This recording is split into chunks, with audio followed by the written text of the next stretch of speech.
All right, hello everyone. Welcome to the research section for RITSec, and let's get started. So just the usual intro. Let's get started. So if you're interested in presenting, sign up at presentations.ritsec.club.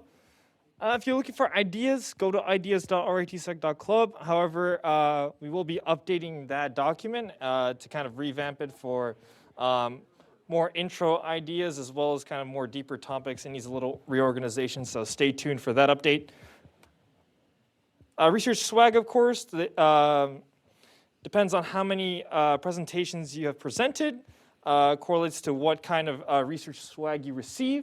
So today, Reina and Zach presented it their first time, so they were able to receive the RITSec lanyard, and goes all the way up to 20 USB rubber ducky, which Emmanuel did receive because he completed his 20 presentations.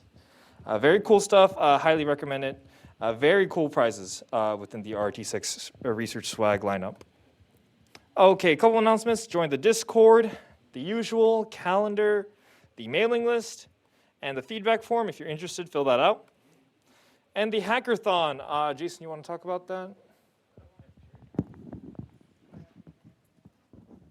They don't get the newsletter. They don't sign up for the mailing list. They don't get a newsletter? Yeah. If they want the newsletter every week, telling them what presentations are happening, join the mailing list. Yeah. Yes, make sure to join the mailing list. We have our weekly newsletter that gives all the updates, including the research presentation lineup and all the events. Yeah. And Jasmine does a great job with it, so go and read it. We'd love to see those people reading our newsletter. Yeah, also hackathon's happening. Hopefully you guys all knew that. It's happening when? When is it happening? Anybody? Wonderful. Good job. I'll give you a high five later. Yeah, we're going to have some cool stuff going on. So if you guys are free, come hang out, have a good time. And yeah, CTF stuff, you guys know the drill. These are labeled, so you don't have to do any guesswork or anything. Yeah. All right, awesome.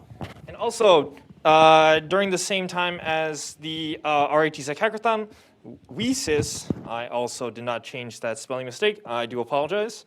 The WESIS CTF will be from February 18th to 20th. This is a very big intro/beginner focused CTF. So there'll be a lot of kind of workshops to walk you through a lot of these challenges. It's going to be very fun. I highly recommend it. Contagion will also be there to help out and assist the members that do attend. RTSec LAN party, so for all you gamers out there, February 8th at 8 p.m., so that's going to be a Tuesday. We'll have to see you there. It's going to be a lot of fun. Lots of Halo, old Halo, if you're a boomer like me. Windows CE or go home. Windows ME, please. And also, M&T Bank Hackathon, one of our lovely sponsors, will have their hackathon tomorrow, I believe from morning to sometime afternoon, or the whole Friday, Saturday, Sunday.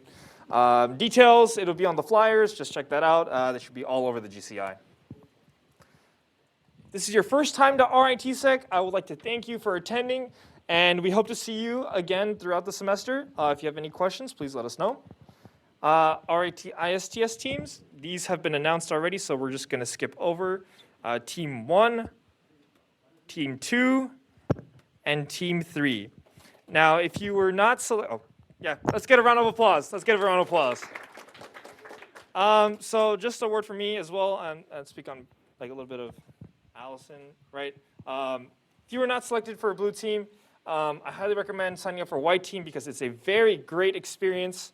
You get to deal with a lot of the behind the scenes and see how the competition works, and this is a very high level and awesome competition, a lot of fun stuff going around. So I highly, highly recommend signing up for white team as well. And give it up for our sponsors. Woo! Sorry. My eyes. Clap it up. Woo! Let's go. And our lovely social media, headed by our wonderful A-board social media head, Claire. And thank you for that. A lot of great posts, a lot of our pictures in our events. And let's get started. So we're going to cover 5 topics for this week's news. So North Korea and a bunch of other exploits and more Log4j. Okay, so first up we have North Korea's Lazarus APT. So Lazarus Group is one of the not most sophisticated. It's an APT based in North Korea that's been active since 2009. The group has been responsible for many high-profile attacks in the past and has gained worldwide attention. So this recent nation-state/threat actor campaign has been conducting spear phishing attacks weaponized with malicious documents that use high-level companies such as Lockheed Martin, Boeing, a lot of defense contractors, as well as manga companies, right? Meta, Amazon, Google, Apple, Netflix. That's the new abbreviation. So this blog post identified 2 decoy documents masquerading as American global security and aerospace giant Lockheed Martin. So a very cool technique. So there's this little diagram that I pulled from the blog post. So this malicious document is faked as here, apply for this job at Lockheed Martin. So kind of relating back to the the social engineering topic of education. The malicious document contains malicious Visual Basic scripts, so like a macro extension, and that injects code to explorer.exe. It also does a lot of this functionality displayed on the right by hooking into the kernel call table function, which is done completely in memory. So this is a very obscure technique that this Lazarus APT group is using. I highly recommend reading this blog post because it's very interesting how they use the GitHub C2 as a method of communication, as well as kind of injecting their code into, user32DLL. User32DLL. And also another North Korean story. So for the past 2 weeks, North Korea was experiencing very high internet connectivity problems. So what happened was an independent hacker was spearphished by North Korean spies. And so a hacker known as P4X, but goes by the alias P4X, was a victim and decided to kind of take it into their own hands and basically found numerous known but unpatched vulnerabilities in North Korean systems that have allowed him to single-handedly launch denial-of-service attacks on servers, routers, the country's few internet-connected networks depend on. So this is more of a black hat type situation where a hacker takes matters to their own hands and causes devastation to a nation. This is very iffy. Very cool that just one single person was able to do this. And the P4X, the hacker known as P4X, described this encounter as a small to medium-sized pen test.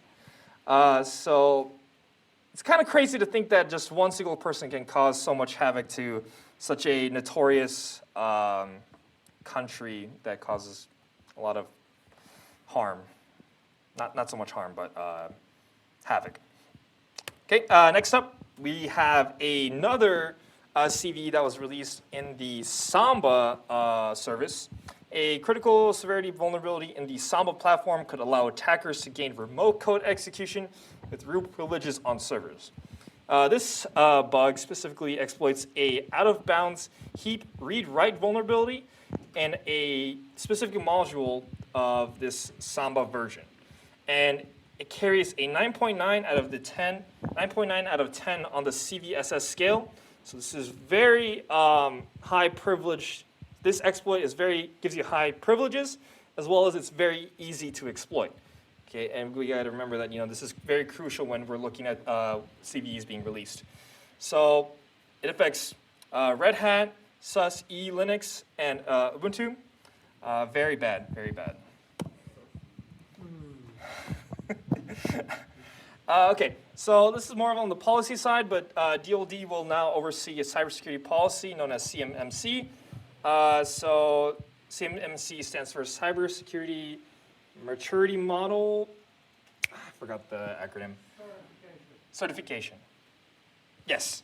And so the Department of Defense Chief Information Officer will now oversee the program aimed at securing the networks of hundreds of thousands of defense contractors. The new standard, the new contract seeks to create new standards and controls for defense contractors as a means of better protecting data from being exploited by foreign hackers. It is based on a tiered cybersecurity framework that grades companies on a scale of 1 to 5 based on level of classification and security for their work. So I think this is a very good move that the kind of the public sector is making, and especially how they formatted the tier system. So this article highlights that every year or so, the public sector is affected almost $600 billion worth of damages. So especially with public sector working with very highly sensitive information, this is very positive direction that the public sector and sort of the higher ups are taking. VMware advises Horizon users to patch for Log4j vulnerabilities. So again, we're seeing the prevalence of Log4j throughout many critical services. So in particular, VMware virtualization kind of handles a lot of infrastructure, right, for companies that use VMware. So another Log4j attack, and then getting a web shell to gain remote code execution. They have not disclosed the exact details of how the attack was conducted or how many attacks have been conducted. But if you are running the service, please update it. Okay, so this is a little bit old, but I still wanted to cover this. So cross-country exposure analysis of the Mine 2022 Olympics app. So I'm not quite sure if the Beijing Olympics are still running, but Citizens Lab, which is also known for reversing the infamous Pegasus spyware / malware for phone devices, the My 2020 app mandated for use by all attendees of the 2022 Olympic Games in Beijing has a simple but devastating flaw where encryption protecting users' voice, audio, and file transfers can be trivially sidestepped. Health custom forms, demographic information, passport details, medical, and travel history are all being exposed through this one app. So there's been a lot of jokes of how just like people are bringing burner phones and to avoid public information disclosure. This is kind of expected. As you know, China has a lot of laws regarding how they have to share information, and generally, this is pretty expected of them. Wasn't too surprised by this. But it's a very good write-up. Citizens Lab does go through a lot of the reverse engineering process, so if you would like to learn more about how mobile apps are being reversed, Citizens Lab has very good blogs on that. Okay, thank you so much, and that concludes news. Next up, we're going to have Emmanuel with process injection. Give a round of applause.